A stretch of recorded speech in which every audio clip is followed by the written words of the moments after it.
Hi guys, we are here with Callum today, who placed where?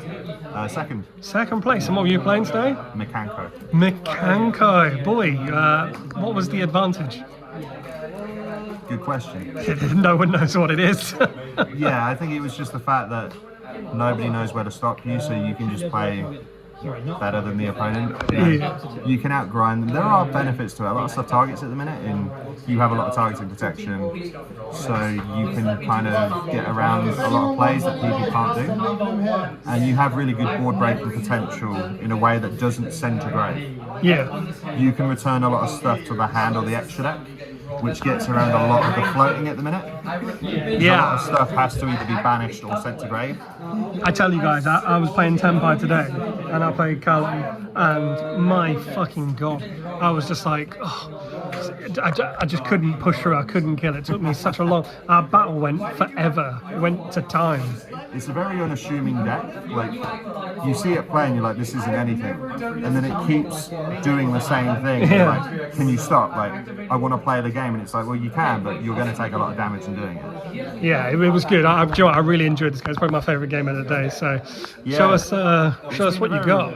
It's been really rewarding to play it as well. So this is the engine. I'll kind of lay it out and then give a quick run through. So Ashoka Pillar on normal summon adds an equip spell, Yep.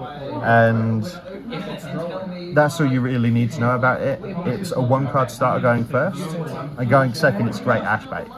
Yeah, or imperm bait. I had to imperm Yeah. it because I was like, I've seen enough of this shit. It's also level 3 for the rare like Zeus plays with Fortune Tune. Yeah. Ihime is your searcher for the entire archetype, and Yeah. because she's a ritual, she's super searchable, so the deck's really consistent. That card was nuts.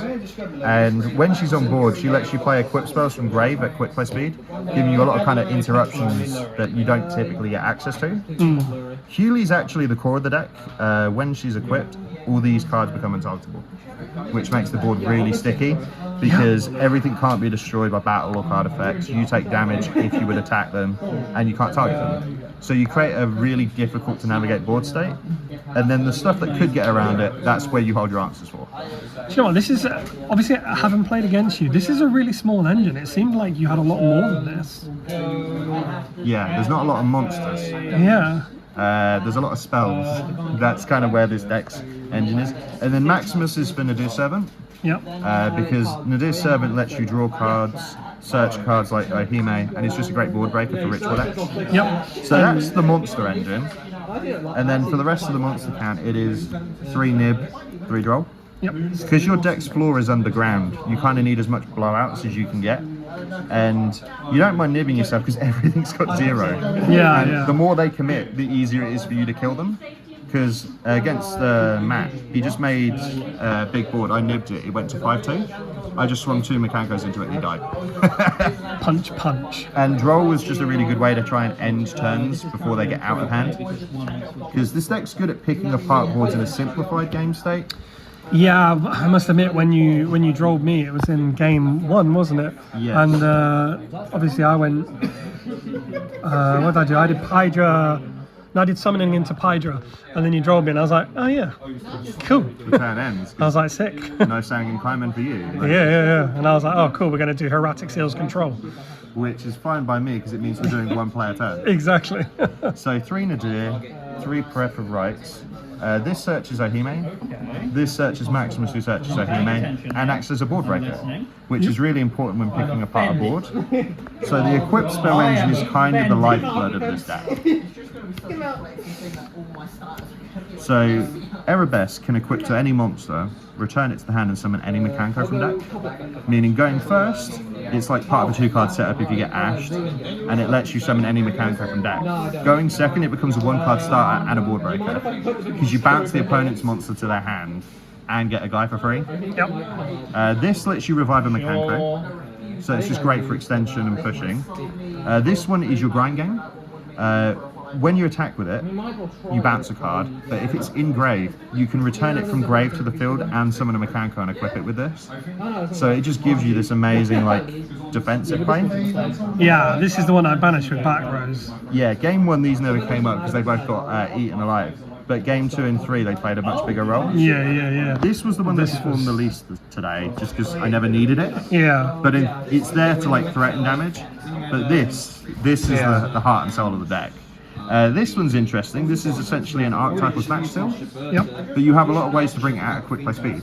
So you can kind of use it as an interruption. And the same with actual snatch steal. You play it from deck, steal a guy.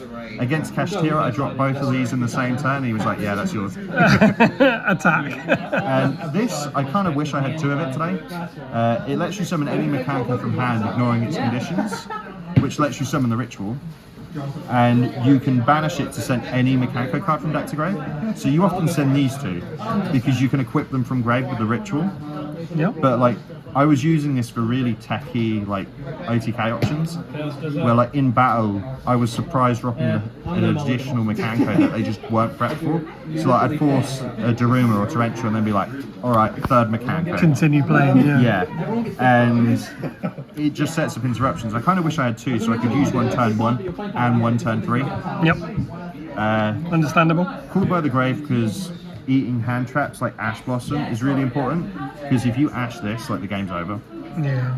And we wanted to play around triple tap as much as possible, so we ran a lot of spell trap negation and interruption. Chalice, nice.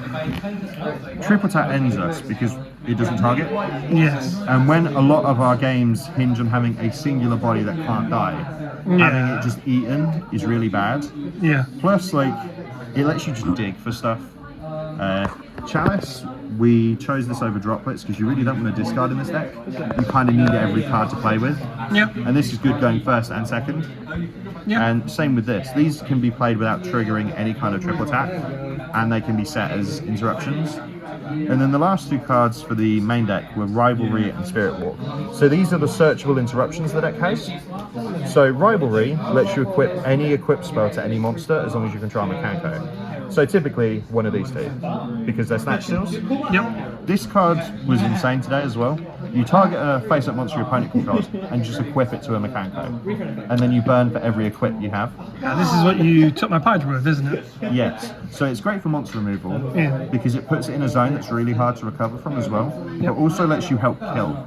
So often what I was doing was like swinging for 6k or 7k, setting this and then burning the moment they summon a monster. And because it's a trap, it's really hard to interrupt. Yeah, it's not your traditional kind of thing you can stop. Yeah, essentially this deck's using a lot of kind of hard to deal with effects to threaten you, and kind of trying to pressure you through kind of more unconventional means than anything. Yeah, man. When obviously playing Tenpai, it's quite a simplistic deck. Obviously, with all the new cards, you can play it very differently. But do you know, I played Tenpai like I never played it before against you today, because I was just like, I can't play Tenpai like normal. I need to play some weird 3rd level Tenpai against this deck. The deck forces you to play on its kind of playing ground instead of the other way around. Yeah, it was such a good game. So the extra deck is pretty flexible. So here we have Cards you use. and this is all of our Nadir Servant stuff. So the extra deck's kind of a toolbox. This and this are draws. So like going 1st, if we need to hit non-engine, we can just send these to try and dig through our deck as much as possible. Yep. Because you have a lot of searching, so like you can just search like 4 or 5 cards, then drop these 2 to draw 2, which gives you a good chance to hit non-engine. This just lets you search the searcher. Yep, your ritual search. Now these are all board breakers. So this, when it's sent, blows up any card. Yep. This can negate a monster. Yep. So you can just turn Nadir into a Chalice. Yep. And this is a really interesting one. I didn't get to use it today, but Pack biter. yeah. So when he's sent to grave, you can just move a monster to the spell trap card zone, which is a really hard to recover from position. Oh, it's fucking Snake Eyes in synchro So form. I use it against Labyrinth to move Lovely Labyrinth into the spell trap card zone. No recovery either. Because now I don't have to worry about non-destruction removal, which is the scary part of that deck. Yeah, that's really good actually. So this is the way we, in theory, threaten game. Yep, the Snake Eyes package. A lot of the games we won, we kind of created an unwinnable situation for the opponent, but this kind of represents a way in which we can kill. because Hare's a fire, Almirage is a fire, so we have ways to revive and build. And then, as long as we have like 4 monsters, we make this, blow up our Almirage, and then we just go. Then this was a board breaker package. Never came up today, but I figured it was worth having, you know, as a kind of last resort option. And this gain time as well. Gain life, sorry. Yeah, it can gain life, but that's typically not what it's used Oh, for. during your standby phase. Yeah, it's the fact that it's untargetable. So Yeah, it's yeah, really hard to stop when it's swinging. Yeah. And then you just slap Zeus on it and go, I'm going to eat the board. Yeah. And Typhon in theory is crazy. It never came up today because most people ended up in the same situation as me where they're having to play as low to the ground. Yeah. So nobody was really extra deck spamming. Yep. Except me. Yeah. So the side deck we ran for the monsters, 3 Bestials, Spooky Dogwood and Lava Golem. Yep. So the Bestials I felt were the most relevant kind of pan traps because they can eat Fiendsmiths, they can eat a lot of the Snake Eye extenders and extra deck cards. Plus they put bodies on board because Mikanko kind of struggles to like put damage on board. These are just big guys that represent threats on their own. Yeah, I was going to say, plus all 3 of them are really just really good. Like originally I was only on 2, but the issue is if you open Magnum at plus another dragon, you don't have a search. Yeah. So running 3. I run 4, in fact, because Yeah. obviously I main the Magnum and the Drow Swarm, and then I Yeah. side the Bull Drake and the Saronir because I just like them all alive. This felt like the 3rd best to include because it's technically kind of an interrupt on board. But yeah, if you have the Magnum and you search the Bull Drake, you technically have a XYZ synchro or a banish just for being there. So this card, a lot of people assume Mikanko's an OTK deck. I didn't play it that way. I played it as like a really low to the ground control deck. So this is just your time card, but also it has uses outside of it. Like if you're against a combo deck in game 2, you can drop this and say, if you want a combo, I will win in time. So you can take as long as you want, but you will be the one getting punished for it. Yep. But also in things like Tenpai and Gimmick Puppet, you can drop it to essentially try to even out the damage that you're taking. Yeah, when you dropped against me, it was in game 2, wasn't it? And I was like, oh, Ghostwood in game 2. And I was like, it took me about a minute of thinking, how do I go around this? And in the end, I just made seals. It's like a really scuffed battle fader, you know? Yeah, but it totally kept you alive. And, Which is kind of the one game plan. It got you game because I couldn't then kill you. And then I put out seals and was like, right, I have to play on your terms, as you say. And the other thing about it is you kind of want them to extend because the more bodies they put on board, the easier it is for you to kill them. Yeah. So you're like, if you want to extend, do it, but I am going to swing at you. It's kind of got the dinosaur approach of you can't just stop the battle phase. And because the damage isn't an activated effect, it's really hard to interact with. Yep. So this in theory, it came up once today, is a really powerful board breaker for this deck. Because you don't need your normal summon in this deck. No. But you combine it with this. Yeah. So you go Lava Golem them, equip it with this, bounce the Lava Golem to hand, summon from deck, Lava Golem again. Yeah. So you contribute 4 monsters. It's like super overextension tribute. Plus it's 3k, which is big. Yeah, and then you can swing into it as well. And I did a really dirty line where I swung into it twice, then snatch stilled it in battle phase. Yeah. And if that fails, I'll kill the snatch still, give it back, and you can burn 1,000. I was going to say that you take care as well. So. It's just a really kind of versatile. Because everyone's like, oh, it's just a kaiju. It's like, yeah, but it's also a way to threaten game. No, I like that. It's very, very different. It came up in my runic one because I got rid of the Hugin and I got rid of the Ice Barrier Synchros. Yeah. And that's on board, so it's like, oh, now you haven't got your protection for Fountain. So I went Nadir, Entis, target Fountain, and force any kind of runic spells you have there and then. Yep. The rest were just kind of board breakers. Labyrinth's like one of our worst matchups. So I wanted a way to stop it. You and me both brother, you and me both. And this is to kind of respect decks like Tenpai and Melodious and Branded. Decks that can just go over the top. I guess. Yeah, decks that can go over the top, you need some way to bring them back in. Yeah. Because like it takes a lot to get over your defenses, but if they do, you're in trouble.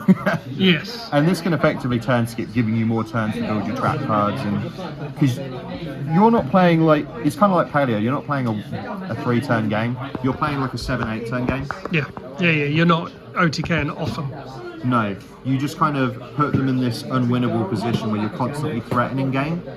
and it means that people have to respect you even if they don't know what you have, because you can just straight an 8k out of that. So that's the deck. Anything you change? I would definitely run a second ceremony just for extra damage, and the other cards I'd like to try is Axifools. So Axifools is an equip spell that negates the monster it's equipped to, but you can just equip it from deck to an opponent's monster to give a monster Just a have fiendish monster chain. negate. And it gives 1,000 attack, which can be good for like damage. Okay, yeah. And the other one is Angelica's Angelic Ring, which is an Infernoble equip that you can only equip to a monster that already has one, but it negates the spell card on resolution, kind of like the ZW cards. Yeah. So what you can do is like keep Mikanko Rivalry set, wait for your opponent to activate a spell that you don't want to deal with, and then chain the Rivalry, equip Angelica's Angelic Ring, and then resolution of that spell card, negate it. So you have like on-demand spell negation as well. Not bad, not bad. Well, congratulations on your second place finish, and see you later to the format. Take care.